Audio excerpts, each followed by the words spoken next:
ನಮಸ್ಕಾರ ಸರ್. ನಮಸ್ಕಾರ Ajit Bhai. Congratulations. Thank you Ajit Bhai. Expected ನಮ್ಗೆ? ಇಲ್ಲ ಸರ್, ಯಾವ್ದು ಎಕ್ಸ್ಪೆಕ್ಟೆಡ್ ಇಲ್ಲ ಸರ್. ಅಲ್ಲ, ಎಕ್ಸ್ಪೆಕ್ಟೆಡ್ ಅಂದ್ರೆ ಗ್ಯಾರಂಟಿ ಸರ್. ನಮಗೆ ನಂದೇನು ತಪ್ಪಿದೆ ರೀ, ನನಗೆ ರಿಲೀಫ್ ಸಿಗುತ್ತೆ ಬಿಡಿ ಅನ್ನೋ ಥರ. 100% ನೀವು ಇದು 100%. ಆ ದೃಷ್ಟಿಯಲ್ಲಿ ಕೇಳಿದ್ ನಾನು. ಬಟ್ ನ್ಯಾಯಾಂಗದ ವ್ಯವಸ್ಥೆಯಲ್ಲಿ ನಾವೆಲ್ಲ ಅದ್ರ ಅಡಿಯಲ್ಲಿ ಕೆಲಸ ಮಾಡೋರಲ್ವಾ. ನ್ಯಾಯಾಂಗದಲ್ಲಿ ನಂಬಿಕೆ ಇದೆ. ನಾನು ಫಸ್ಟ್ ಡೇ ಇಂದಾನು ನಾನು ಹೇಳ್ತಾ ಇದ್ದೆ, ನಾನೇನ್ ತಪ್ಪು ಮಾಡಿಲ್ಲ. ಮಾನ್ಯ ಉಚ್ಚ ನ್ಯಾಯಾಲಯಕ್ಕೆ ನಮ್ಮ ಒಂದು ಪ್ರೇಯರ್ ಏನಿದೆ ಅದು ಗೊತ್ತಿದೆ, ಅವ್ರಿಗೂ ಗೊತ್ತಿದೆ ಏನ್ ಸತ್ಯ ಅಂತ. ಸೊ ಅದಕ್ಕೆ ನನ್ಗೆ ಈಗ ಬಹಳ ಹೆಮ್ಮೆ ಅನಿಸ್ತಿದೆ, ಖುಷಿ ಇದೆ. ನೀವ್ ಹೇಳೋ ಪ್ರಕಾರನೇ ಖುಷಿ ಇದೆ ನಂಗೆ. ಓಕೆ, ಈಗೇನಂದ್ರೆ ನೀವು ಹೆಲಿಕಾಪ್ಟರ್ಲ್ಲಿ ಹೋದ್ರಿ, ಫೈಲ್ಗಳನ್ನೆಲ್ಲ ಹಾಕೊಂಡ್ಬಂದ್ಬಿಟ್ರಿ ಅನ್ನೋ ಆರೋಪಗಳೆಲ್ಲ ಹೋದಂಗ ಈಗ? ಅಜಿತ್ ಭಾಯ್, ನಾನು ಅವತ್ತೇ ಹೇಳ್ದೆ ನಿಮ್ಗೆ, ಅದೇ ನಿಮ್ಗಲ್ಲ ಸಾರಿ ಟಿವಿ ಅವ್ರು ಕೇಳಿದಾಗ, ಯಾರಾದ್ರೂ ಬಂದು ಚಾಮುಂಡೇಶ್ವರಮ್ಮ ದೇವಸ್ಥಾನದ ಹತ್ರ ನಾನು ಏನಾದ್ರೂ ಫೈಲ್ ತಗೊಂಡೋಗಿದ್ರೆ ಅಥವಾ ಇನ್ನೊಂದು ತಪ್ಪು ಮಾಡಿದ್ರೆ ದಯವಿಟ್ಟು ಬಂದು ಅಲ್ಲಿ ಪ್ರಮಾಣ ಮಾಡ್ರಿ ಅಂತ ನಾನು ಹೇಳಿ ಹೆಚ್ಚು ಕಮ್ಮಿ 7-8 ತಿಂಗಳಾಯ್ತು ಅಂತದೆ ನೋಡ್ರಿ. ಇವತ್ತವರೆಗೂ ಯಾರ ನಮ್ಮ ಮೇಲೆ ಆಪಾದನೆ ಮಾಡಿದ್ರು, ಒಬ್ರು ಬಂದಿಲ್ಲ ಅಲ್ಲಿ. ಓಕೆ, ಇವತ್ತು ಆ ತಾಯಿ ಚಾಮುಂಡೇಶ್ವರಿಯ ಕೃಪೆಯಿಂದ ಈಗ ನನ್ಗೆ ನಿರಪರಾಧಿ ಅಂತ ಹೇಳಿದೆ. ಮೇಡಮ್ ಸಿದ್ದರಾಮಯ್ಯ ಸಾಹೇಬ್ರ ಪತ್ನಿಯವ್ರಿಗೂ ಸಹ ಇವತ್ತು ಇದು ನಿರಪರಾಧಿ ಅಂತ ಕೋರ್ಟ್ ಹೇಳಿದೆ. ಇದು ದೇವ್ರ ಆಶೀರ್ವಾದ ಅಂತ ನಾನು ತಿಳ್ಕೊಂಡಿದ್ದೀನಿ. ಈಗ ಸಿದ್ದರಾಮಯ್ಯವ್ರಿಗೆ ಬ್ಯಾಕ್ ಟು ಬ್ಯಾಕ್ ಹ್ಯಾಟ್ರಿಕ್ ಮುನ್ನಡೆ ಆದಂಗಾಯ್ತು ಕೋರ್ಟ್ಗಳಲ್ಲಿ. ಒಂದು ಸಿಬಿಐ ತನಿಖೆ ಕೊಡೋದಿಲ್ಲ ಅಂತ ಹೇಳಿದ್ದು, ಇನ್ನೊಂದು ಲೋಕಾಯುಕ್ತ ಪೊಲೀಸರು ಬಿ ರಿಪೋರ್ಟ್ ಹಾಕಿದ್ರು, ಮತ್ತೆ ಇವತ್ತು ಸಮನ್ಸನ್ನು ರದ್ದು ಮಾಡಿದ್ರು. ಈಗೇನು ರಾಜ್ಯದಲ್ಲಿ ನಡೀತಾ ಇಲ್ಲ ಇದೆಯಲ್ಲ ಈ ಅಧಿಕಾರ ಹಸ್ತಾಂತರದ ಚರ್ಚೆ, ಈ ಚರ್ಚೆಯಲ್ಲಿ ಸಿದ್ದರಾಮಯ್ಯನವರು ವಾದಕ್ಕೆ ವೇಟೇಜ್ ಜಾಸ್ತಿ ಆದಂಗೆ ಆಗುತ್ತಾ ಈಗ, ಅಥವಾ ಅದಕ್ಕೂ ಇದಕ್ಕೂ ಅದೇ ಬೇರೆ ಇದೆ ಬೇರೆ? ಈಗ ಅಧಿಕಾರ ಹಸ್ತಾಂತರ ಬೇರೆ, ನ್ಯಾಯಾಂಗದಲ್ಲಿ ನ್ಯಾಯ ಸಿಗೋದು ಬೇರೆ ಅಜಿತ್ ಭಾಯ್. ಈಗ ಮಾನ್ಯ ನ್ಯಾಯಾಧೀಶರಿಗೆ ಅನ್ಸಿರ್ಬೇಕು ಇದ್ರಲ್ಲಿ ಏನ್ ತಪ್ಪು ಮಂತ್ರಿಗಳದಾಗ್ಲಿ ಅವ್ರ ಪತ್ನಿದಾಗ್ಲಿ ನಂದಾಗ್ಲಿ ಏನು ತಪ್ಪಿಲ್ಲ ಅಂತ ಅನ್ಸಿರ್ಬೋದು.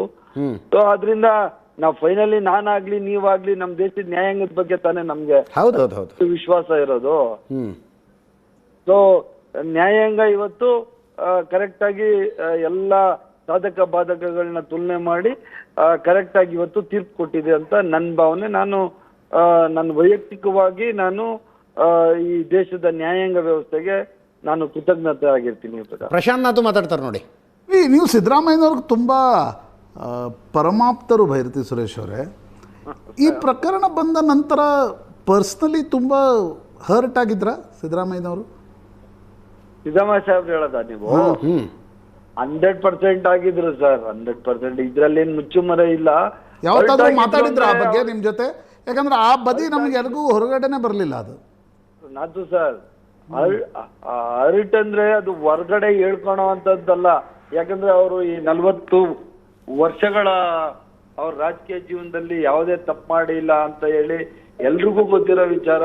ಇದು ಯಾವ್ದೋ ನ್ಯಾಯಯುತವಾಗಿ ಅವ್ರ ಪತ್ನಿಯವರು ಸೈಟ್ ತಗೊಂಡಿದ್ದು ಈ ತರ ದೊಡ್ಡ ಇಶ್ಯೂ ಮಾಡಿದ್ರಲ್ಲ ಅಂತ ಅವ್ರು ನಿಜವಾಗೂ ಅವ್ರಿಗೆ ಬೇಜಾರಿತ್ತು. ಇದ್ರ ಬಗ್ಗೆ ವಾಪಸ್ ಕೊಟ್ಟಿದ್ರ ಬಗ್ಗೆ ವಾಪಸ್ ಕೊಟ್ಟಿದ್ದು ಮೇಡಮ್ ಅವರು ಗಲಾಟೆ ಮಾಡಿ ವಾಪಸ್ ಕೊಟ್ಬಿಟ್ರು ಅದನ್ನ. ನನ್ನಿಂದ ನಿಮ್ಮ ಇದಕ್ಕೆ ನಿಮ್ಗೆ ವ್ಯಕ್ತಿತ್ವಕ್ಕೆ ಮಸಿ ಬರೋ ಕೆಲಸ ಆಗ್ತಾ ಇದೆಯಲ್ಲ, ಇದು ನಿಲ್ಬೇಕು ಅಂತ ಹೇಳಿ ಅವರೇನೆ ಇದು ಸ್ವತಃ ನಿರ್ಧಾರ ತಗೊಂಡಿದ್ದು ಮೇಡಮ್ ಪಾರ್ವತಿ ಅವರು.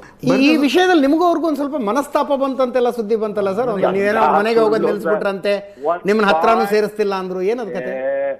0.1% ಇದರಲ್ಲಿ ಸತ್ಯ ಇಲ್ಲ. ಯಾವತ್ತು ನಾನು ಅವ್ರಿಂದ ದೂರನೂ ಆಗಿಲ್ಲ, ದೂರ ಆಗೋ ಪ್ರಶ್ನೆನೂ ಇಲ್ಲ.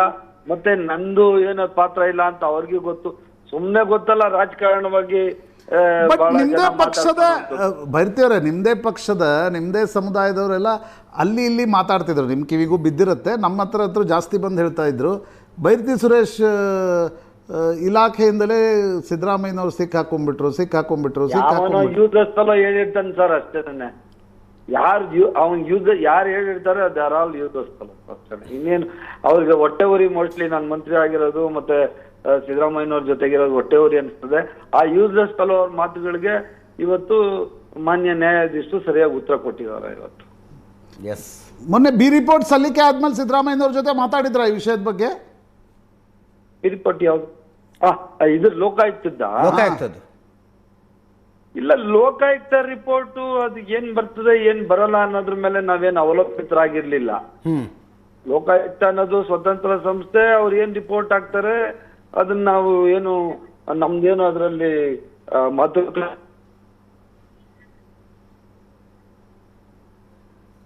ಅಂತ ಹೇಳಿ ನಾನು ಅವರು ಮಾತಾಡ್ಕೊಂತ ಇದ್ರಿ ಅಷ್ಟೇ.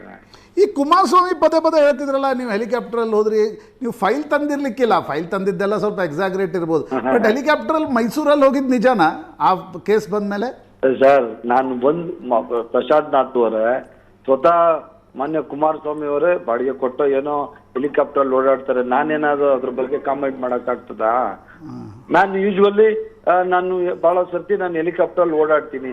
ಅದ್ರಲ್ಲಿ ಹೆಲಿಕಾಪ್ಟರ್ ಓಡಾಡೋದೇ ನಾನು 2011ರಿಂದಾನು ನಾನು MLC ಆಗಕ್ಕೆ ಮುಂಚೆಯಿಂದನು ಹೆಲಿಕಾಪ್ಟರ್ ರೆಗ್ಯುಲರ್ ಆಗಿ ಓಡಾಡ್ತೀನಿ. ಅದನ್ನೇ ನೀವು ರೆಕಾರ್ಡ್ ತೆಗೆದು ನೋಡಿಸಿ, ಅದ್ರಲ್ಲಿ ತಪ್ಕೊಂಡು ಹಿಡಿದ್ರೆ ನಾನು ಏನ್ ಹೇಳಕ್ ಆಗ್ತದೆ?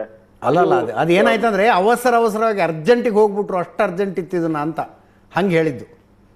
ಅಲ್ಲ, ಹೆಲಿಕಾಪ್ಟರ್ ಇರೋದು ಏನ್ ಹೇಳೋದು? ಹೆಲಿಕಾಪ್ಟರ್ ನಾನು ಬಹಳ ಸರಿ ಮೈಸೂರ್ಗೆ ಹೋಗಿದ್ದೀನಿ ಮುಂಚೆನೂ, ನನ್ನ ಫ್ಯಾಮಿಲಿ ಸಮೇತ ಹೋಗಿದ್ದೀನಿ, ನನ್ನ ಫ್ರೆಂಡ್ಸ್ ಜೊತೆ ಹೋಗಿದ್ದೀನಿ. ಬೇರೆ ನನ್ಗೆ ಏನಾದ್ರು ಕೆಲಸ ಇದ್ರೆ ನಾನು ಬಹಳ ಸರ್ತಿ, ಕಮ್ಮಿ ಅಂದ್ರೆ ಒಂದು 15-20 ಸರ್ತಿ ಹೋಗಿದ್ದೀನಿ. ಅದೇ ತರ ನ್ಯಾಚುರಲ್ ಆಗಿ ಹೋದೆ. ನನ್ಗೇನಾದ್ರೂ ಇವ್ರು ಈ ತರ ಎಲ್ಲ ಮಾತಾಡ್ತಾರೆ ಅಂದಿದ್ರೆ ಡೆಫಿನೆಟ್ಲಿ ನಾನು ಕಾರಲ್ಲೇ ಹೋಗ್ತಾ ಇದ್ದೆ. ನಾನು ಹೆಲಿಕಾಪ್ಟರ್ ಹತ್ತಾನೆ ಇಲ್ಲ ಮೈಸೂರಿಗೆ, ಅದಂತೂ ಸತ್ಯ.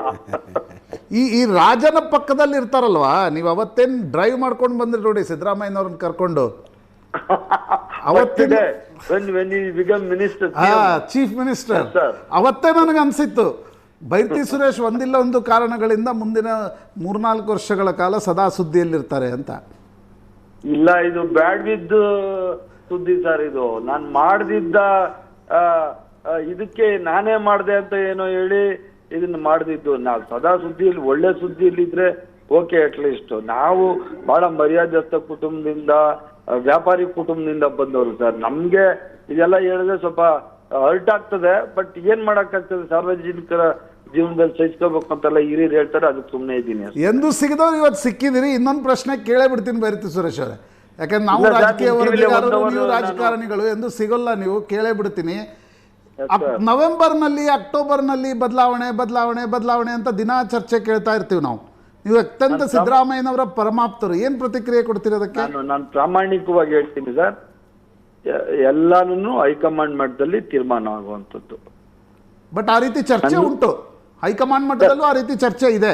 ಇಲ್ಲ, ಅದು ಯಾರು ಹೇಳ್ಬೇಕು ಸರ್? ನಾವ್ ಹೇಳ್ಲಿಕ್ಕೆ ಸಾಧ್ಯನೇ ಇಲ್ಲಲ್ಲ ನಾತು ಸರ್. ಅದು ಹೈಕಮಾಂಡ್ ಅವ್ರು ಏನ್ ತೀರ್ಮಾನ ಮಾಡ್ತಾರೆ, ನಾನಾಗ್ಲಿ, ಸಿದ್ದರಾಮಯ್ಯ ಸಾಹೇಬ್ರಾಗ್ಲಿ, DK ಶಿವಕುಮಾರ್ ಅವರಾಗ್ಲಿ, ಪ್ರತಿಯೊಬ್ರು ಕಾಂಗ್ರೆಸ್ ಪಾರ್ಟಿಲಿ ಯಾರು ಇರ್ತೀರಿ ಎಲ್ಲಾರು ನಾವು ಹೈಕಮಾಂಡ್ ನಿರ್ಧಾರಕ್ಕೆ ಬದ್ಧರಾಗಿರ್ಬೇಕು, ಅದೇ ತರ ಮಾಡ್ಲೇಬೇಕು ಅಷ್ಟೇ. ಈ ಹೈಕಮಾಂಡ್ ನಿರ್ಧಾರ ಅಂತ ನಿಮ್ ಸ್ಟೇಟ್ಮೆಂಟ್ ಇದೆಯಲ್ಲ, ಇದೇ ಡೌಟ್ ಬರೋದು ಸರ್. ನೀವು ಕರೆಕ್ಟಾಗಿ 5 ವರ್ಷ ಸಿದ್ದರಾಮಯ್ಯನವರೇ ಮುಖ್ಯಮಂತ್ರಿ, ಬದಲಾವಣೆಯ ಪ್ರಶ್ನೆ ಇಲ್ಲ ಅಂತ ಹೇಳ್ಬಿಟ್ಟಿದ್ರೆ ಚರ್ಚೆ ಆಗಿರ್ಲಿಕ್ಕೆ ಇಲ್ಲನಪ್ಪ ಅಂತ ಅನ್ಕೋತಿದ್ವಿ ನಾವು.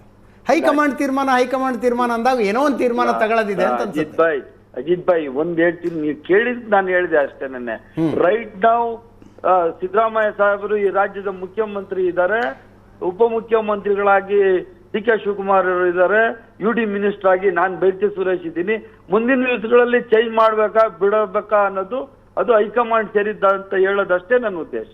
ಬಟ್ ಅವರು ಉಪಮುಖ್ಯಮಂತ್ರಿಗಳು ಹೇಳ್ತಾರಲ್ಲ, ಮಾತೆತ್ತಿದ್ರೆ ಇಲ್ಲ ಒಂದು ಒಪ್ಪಂದ ಆಗಿದೆ, ಆ ಒಪ್ಪಂದವನ್ನ ಪಾಲನೆ ಮಾಡಿ ಅಂತ ಅವ್ರು ಹೈಕಮಾಂಡ್ಗೆ ಹೇಳ್ತಾರೆ. ಯಾರು ಅದನ್ನ, ನಾನಂತೂ ಯಾವತ್ತು ಉಪಮುಖ್ಯಮಂತ್ರಿಗಳು ಒಪ್ಪಂದ ಆಗಿದೆ ಅಂತ ನಾನು ಹೇಳಿದ್ದು ಎಲ್ಲೂ ಕೇಳಿಲ್ಲ ಸರ್.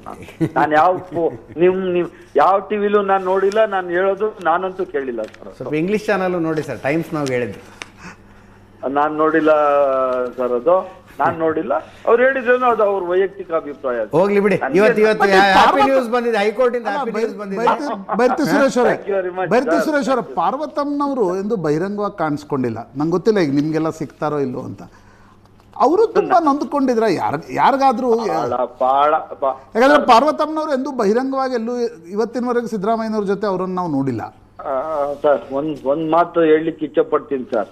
ಪಾರ್ವತಮ್ಮನವರು ನನ್ನ ತಾಯಿ ಸ್ಥಾನದಲ್ಲಿರೋರು, ಅವ್ರು ಯಾವತ್ತೂ ಅವರ ಜೀವಮಾನದಲ್ಲಿ ಹೊರಗಡೆನೆ ಬಂದಿಲ್ಲ ಸರ್. ಅವ್ರಿಗೆ ಈ ಅಧಿಕಾರ ಇದೆಲ್ಲ ಅವ್ರಿಗೆ ನನ್ನ ಪ್ರಕಾರ ತೃಣಕ್ಕೆ ಸಮ ಸರ್. ಅವ್ರಿಗೆ ಆಸ್ತಿ ಅಂತಸ್ತು ಇನ್ನೊಂದು ಮತ್ತೊಂದು ಅವ್ರು ಯಾರೂನು ನಾನೇ ಯಾವಾಗ ಅವ್ರನ್ನ ಪೂಜೆ ಗೀಜೆ ಮಾಡೋಗೋ ಯಾವಾಗ ಪೂಜೆ ಕರೆದಾಗ ಹೋಗಿ ಮಾತಾಡ್ತಿರೋದೇ ಹೊರತು ಯಾವುದೇ ಸಾರ್ವಜನಿಕ ಸಭೆಗಳಲ್ಲಿ ಹೊರಗಡೆ ಬರೋದಾಗ್ಲಿ ಯಾವ್ದ್ರಲ್ಲಿ ಯಾರಿಗೂ ಗೊತ್ತಿಲ್ಲ ಸರ್. ಈಗ ಸಿದ್ದರಾಮಯ್ಯ ಸಾಹೇಬ್ರ ಜೊತೆ ಡಾಕ್ಟರ್ ಮಹದೇವಪ್ಪನವರು ಅವರೆಲ್ಲ 40 ವರ್ಷದಿಂದ ಇದ್ದವರು ಸರ್. ಅವರೇ ಇನ್ನೂ ಅವ್ರ ಮುಖ ನೋಡಿಲ್ಲ ಸರ್. ಅವ್ರು ಹೆಂಗಿದ್ದಾರೆ ಅಂತ ಡೈರೆಕ್ಟ್ ಆಗಿ ಯಾರು ನೋಡಿಲ್ಲ ಸರ್. ಅವ್ರು ಯಾರು ಅಷ್ಟು ಸಾಧ್ವಿ ಸರ್ ಅವರು. ಎಸ್, ಧನ್ಯವಾದ Suresh sir. Asianet Suvarna news ಜೊತೆ ಮಾತನಾಡಿದ್ದಾರೆ. Thank you very much sir. Thank you.